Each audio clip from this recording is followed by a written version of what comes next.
A Heart for Two by JM Lefevre. Chapter 1. Tape zipped across the cardboard box, sealing with a snap that connected with her heart as much as the box.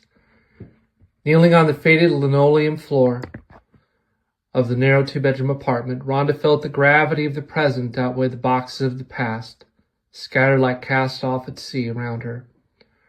Her eyes drifted to the white refrigerator door.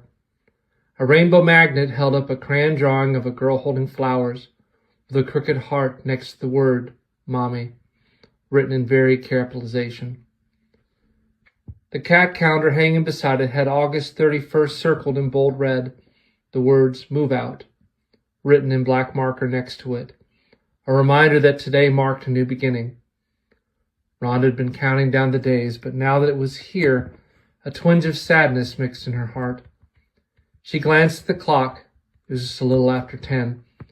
Her cousin Joyce, along with Ricky from work, would be coming by around 1 to help load the U-Haul Della was picking up for her.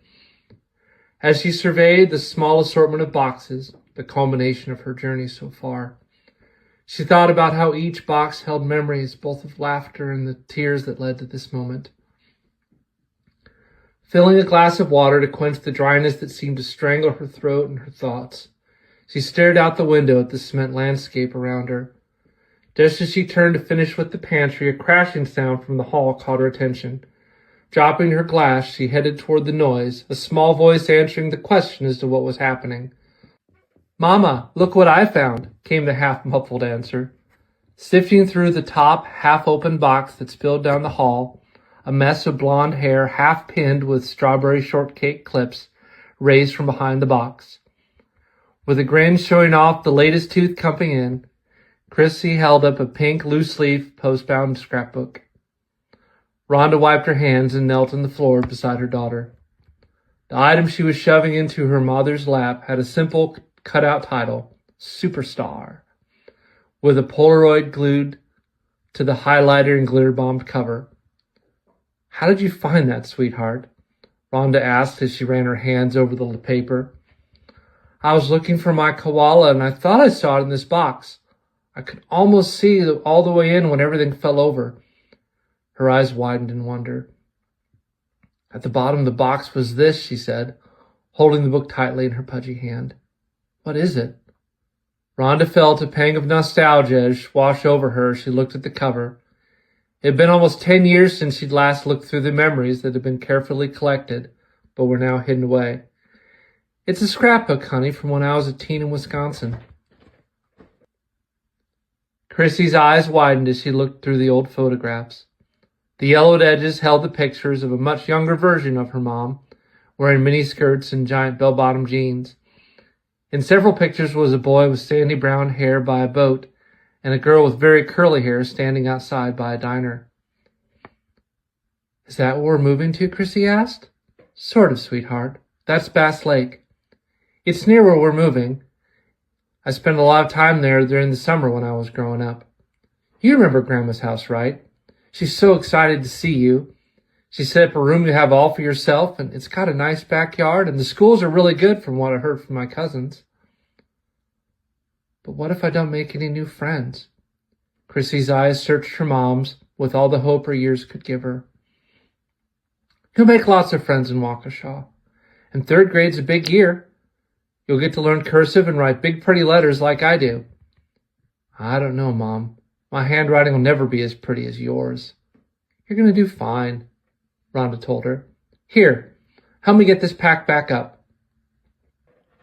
Rhonda helped her repack the box before she reached for the one marked KK's, and after opening, spotted the treasured koala and handed it to her daughter. Krissy's eyes lit up as she took the stuffed animal and held it tight to her, longing with that small toy to hold what she could not. As she turned her body to the embrace of the stuffed bear, Krissy's eyes stopped on her mom. When's Daddy coming by? She asked. Rhonda let the words form in her throat as she gave voice to what she had been told. He said he'd try for 3. He's going to say goodbye, right, Mom? Krissy's voice pitched with a tone that mirrored Rhonda's heart.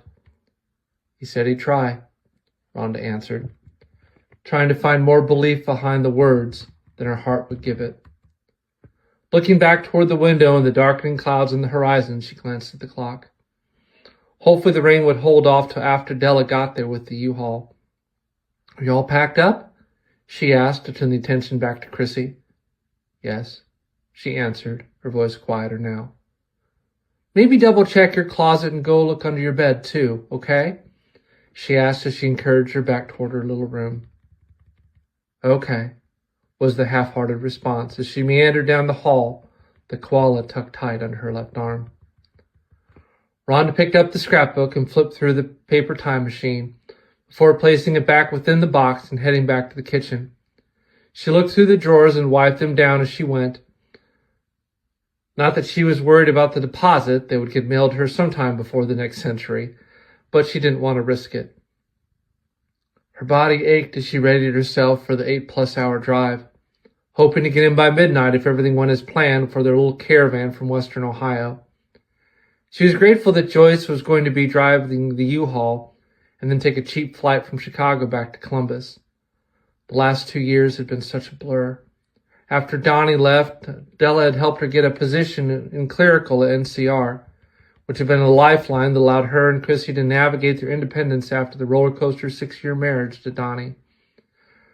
The writing had been broadly sketched on the wall for the last few months about her job, though. Della had cried when she told Rhonda over lunch at Dominic's that her division was being closed out. Della was far enough up the ladder to move laterally, but Rhonda was given a small severance package, which she decided to use to head back to Wisconsin. Her mom had several friends with connections to jobs in the growing west side of Milwaukee and had told her that her skills she'd gotten from NCR with MS-DOS would help her land a job once she got settled. She was unsure about heading home. The old robin blue house off East Avenue that she grew up in had been cramped enough as a teen in the 70s with her 2 brothers. She wondered how it would be as an adult in the 80s, with her father now passed for 3 years and her brothers long since moved to the West Coast to seek out their own lives. The vision she had chased here, following the boy from Marquette who promised the golden land of opportunity in Ohio, had been good in the start, building with the revelation and then the joy with the birth of Christina Ray. But the requirements of being a family man became a road too difficult for Donnie to be tied to. He feared that life would pass him by while he could still live his own. 2 weeks before Krissy's 5th birthday, he got up one morning, left a note with an early present, and went to find it.